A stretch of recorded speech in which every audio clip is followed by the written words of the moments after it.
Pimpri चिंचवडमधील pan card club limited अशा कंपनीमध्ये काही नागरिकांनी पैसे जमा केले होते। 6 वर्षात पैसे डबल आणि 9 वर्षात 3 पट पैसे देण्याचे आमिष दाखवून नागरिकांना लुटण्याचा प्रकार सर्रास चाललाय। नागरिकांच्या कष्टाची रक्कम गुंतवून कंपनी मात्र शांत बसली आहे। नागरिकांच्या देयकाळाची वेळ आल्यानंतर मात्र कंपनीने नागरिकांना उत्तर देण्यास नकार दिला आहे।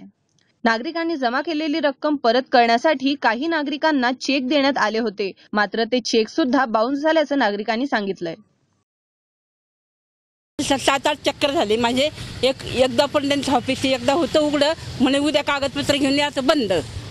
काही आमच्या शेजारचे लोक आहे त्यांनी हे पण दिलं, चेक दिले, चेक पण बाउन्स झाले। 1 वर्षापासून चेक रोज जातात, ते चेक बाउन्स होतात। किती पैसे अडकले तुमचे? 4 लाख रुपये। 4 लाख। गेली बऱ्याच वर्षांपासून पॅन कार्ड क्लब पिंपरीमध्ये आहे। नागरिकांकडून पैसे घेऊन दुप्पट आणि तिप्पट देण्याचे आश्वासन या कंपनीकडून देण्यात आले होते। हौसेपोटी नागरिकांनीही आपल्या कष्टाची रक्कम या क्लबमध्ये जमा केली होती, मात्र खातेधारकांना पैसे देण्याची वेळ आल्यानंतर मात्र कंपनीने हात वर केलेत। पॅन कार्डात पैसे गुंतवले होते, बरेच लोक होती, तर त्यांचे पैसे अडकल्यामुळे लोक आता या ऑफिसला जमा झाल्यात। जमा झाल्यानंतर लोकांनी विचारलं की बा पैसे कधी देता आमचे, की त्यांनी चेक दिलेत।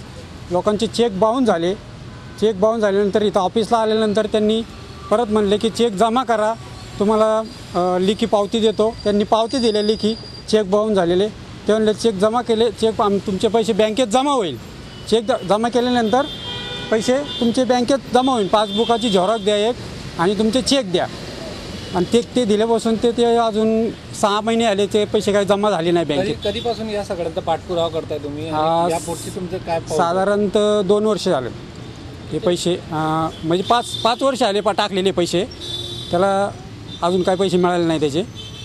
नागरिकांना पैसे चेकने दिले जातील, नाहीतर बँकेत जमा होतील अशी उडवाउडवीची उत्तरं देण्यात येत आहेत।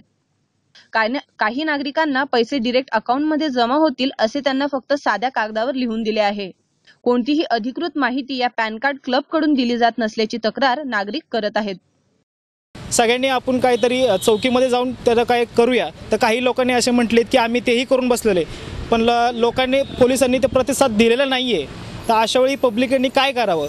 हो, आम्ही संबंधित अधिकाऱ्यांशी बोलणं पण झालं। आता कॉल बॅक केले तर कुणी कॉल रिसिव्ह करत नाही, कुणी उत्तर देत नाही, मेल्स नाही, फोन उचलत नाही, फॅक्स नाही। या ऑफिसला आम्ही भरपूर वेळा येऊन गेलेलो आहे, टाळं लागलेलं असतं। आजही सुद्धा तुम्ही आज पाहिलं तर अजून सुद्धा टाळं आहे।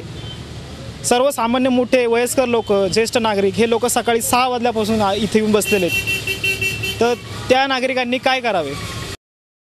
काही नागरिकांना पैसे मिळणार असल्याने ज्येष्ठ नागरिक आणि खातेदार पैसे घेण्यासाठी कंपनीत आले, मात्र आल्यानंतर कंपनी बंद असल्यामुळे नागरिकांची तारांबळ उडाली।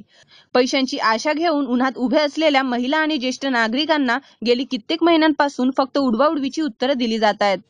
परंतु कंपनीत आल्यानंतर कंपनीला कुलूप असल्याने नागरिकांनी अधिकाऱ्यांना संपर्क केला असता कुणीही व्यक्ती कॉल उचलत नसल्याचं नागरिकांनी सांगितलंय। 50,000 गुंतवले होते, त्याची पॉलिसी मे 15 मध्ये मॅच्युअर झाली आहे आणि मॅच्युरिटीचा क्लेमचा चेक त्यांनी ऑक्टोबरमध्ये मला दिला होता, तो बाउन्स झाला आहे आणि चेकची रक्कम 1,08,800 आहे आणि ती 3 वेळा बँकेत जमा करूनही त्याच्यावर काही म्हणजे बाउन्स झालेल्या चेकची पुढे विल्हेवाट न लागल्यामुळे मॅनेजरांकडे भेटलो, पण मॅनेजरांकडून समाधानकारक उत्तर मिळालं नाही आणि शेवटी मध्ये ऑफिसेस बंद असल्यामुळे फेब्रुवारीमध्ये त्यांच्या विनंतीनुसार बाउन्स झालेला चेक त्यांच्याकडे जमा केला आहे आणि त्यांनी मार्चपर्यंत पैसे जमा होतील असं आश्वासन दिलं होतं, परंतु प्रत्यक्ष तशी काही पूर्तता झालेली अजूनपर्यंत मला मिळाली नाही।